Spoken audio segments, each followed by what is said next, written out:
আসসালামু আলাইকুম, কেমন আছেন সবাই? নিয়ে আসলাম নতুন আরেকটা ভিডিও। তো আজকে আমি আপনাদের সঙ্গে শেয়ার করব একটি পাকোড়া রেসিপি। আশা করি আজকের রেসিপিটি আপনাদের কাছে ভালো লাগবে। তো এখন যেহেতু বর্ষাকাল চলছে আর জাতীয় ফুল কিন্তু আমরা বাজারে অহরহ দেখতে পাচ্ছি, তাই না? তো আজকে নিয়ে এসেছিলাম জাতীয় ফুল, আর এই জাতীয় ফুলটাকে দিয়ে আমি পাকোড়া রেডি করেছিলাম। আর সেটা কিভাবে করেছি তাই আপনাদের সঙ্গে শেয়ার করছি। এইখানে মাত্র 15 টাকা দিয়ে 2 আঁটি শাপলা নিয়ে আসলাম। আমার কাছে ভালোই লাগলো, দেখি সবাই নিচ্ছে তো ভাবলাম আমি নিয়ে যেয়ে একটা রেসিপি করে ফেলবো। আমার তো মনে হয় আমরা যারা কন্টেন্ট ক্রিয়েটর আছি, ভিডিও করার নেশা, বাজার থেকে কত কিছু যে কিনি তার কোনো হিসাব নেই। তাছাড়া সবজি দোকান থেকে শুরু করে অন্যান্য যে কোনো দোকানে গেলে মনে হয় যে না এটা নিয়ে যাই, কিংবা এটার একটা ভিডিও করি, এটা দিয়ে একটা রেসিপি হবে, মানে টুকটাক কিনেই ফেলি। এতে করে কিন্তু অন্যান্য ব্যবসায়ী যারা, তারাও কিন্তু ভালো লাভবান হচ্ছে। মাঝখান দিয়ে আমরা শুধু ভিডিওই করে যাচ্ছি, কোনো কাজেই আসছে না, শুধু শুধু টাকা খরচ হচ্ছে আর কি। তো এখানে আমি শাপলাগুলা কেটে ধুয়ে পরিষ্কার করে নিয়েছি। এখন আমি এগুলা এই যে টুথপিকের স্টিক আছে না, সেটা দিয়ে আটকিয়ে নিচ্ছি। এখানে পাঁচটা পাঁচটা করে আমি আটকিয়ে নিব। আর মোটামুটি সবগুলা কিন্তু এক সমানভাবে কেটে নিয়েছি। তো যেহেতু আমি পাকোড়া করব, স্টিক দিয়ে আটকিয়ে দিলে এটা একসাথে থাকবে, জিনিসটা দেখতেও সুন্দর লাগবে আর মানে মুচমুচেও হবে।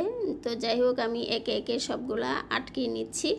আর এখানে আমি প্রায় 20 থেকে 25টা পাকোড়া রেডি করেছিলাম, সে অনুযায়ী আমি রেডি করে নিচ্ছি। তো এই যে দেখুন, সব রেডি করা শেষ। এখন আমি রেসিপিতে চলে যাব। আর কিছুই না, আর এটাকে যদি আমি কুচি কুচি করে কেটে দেন পাকোড়া রেডি করতাম, তাহলে আমি হয়তো এটার মধ্যে একটু লবণ মাখিয়ে 10 থেকে 15 মিনিট রেখে দিলে এই যে শাপলা থেকে পানিটা বের হয়ে যেত, আর সেটা দিয়ে পাকোড়া বানালে তখন কিন্তু সেটাও মুচমুচে হয়। তো এখানে অলরেডি আমি চালের গুঁড়া নিয়েছি।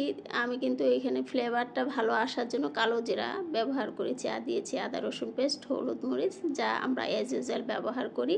আর এখানে আমি একটু অল্প পরিমাণ ময়দা দিয়ে দিলাম, আর দিব হলো পেঁয়াজ আর ধনেপাতা কুচি দিয়ে পানি দিয়ে ভালোভাবে এটাকে মিক্সড করে নিব। এখন প্যানে রান্নার তেল গরম করে আমি একে একে পাকোড়াগুলো ছেড়ে দিচ্ছি। আর এই যে দেখুন, এভাবে আমি প্রত্যেকটা পাকোড়া ভেজে নেব। আর এতটাই মুচমুচে হয়েছে যে আমি লাস্টে দেখিয়ে দিব কতটা মুচমুচে হয়েছে। আর এই পাকোড়াটা দেখতে যেমন সুন্দর হয়েছে, খেতেও কিন্তু খুবই মজা ছিল।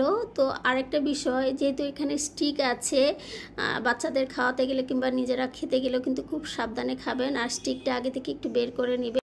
এবার বলুন তো আপনাদের কাছে আমার ভিডিওগুলো কেমন লাগে? যদি ভালো লাগে তাহলে সেটাও কমেন্ট করে জানাবেন, আর ভালো যদি নাও লাগে সেটাও কিন্তু কমেন্ট করে জানাবেন। আমার কোন কোন জায়গায় ভুল আছে সেগুলো তো শুধরে নেওয়ার সুযোগ করে দিতে হবে, তাই না? তো আজকে এই পর্যন্তই, দেখা হবে নতুন কোনো ভিডিওতে নতুন কোনো রেসিপি নিয়ে। সে পর্যন্ত সবাই ভালো থাকুন, সুস্থ থাকুন এবং নিরাপদে থাকুন, সে প্রত্যাশা নিয়েই বিদায় নিচ্ছি। আল্লাহ হাফেজ।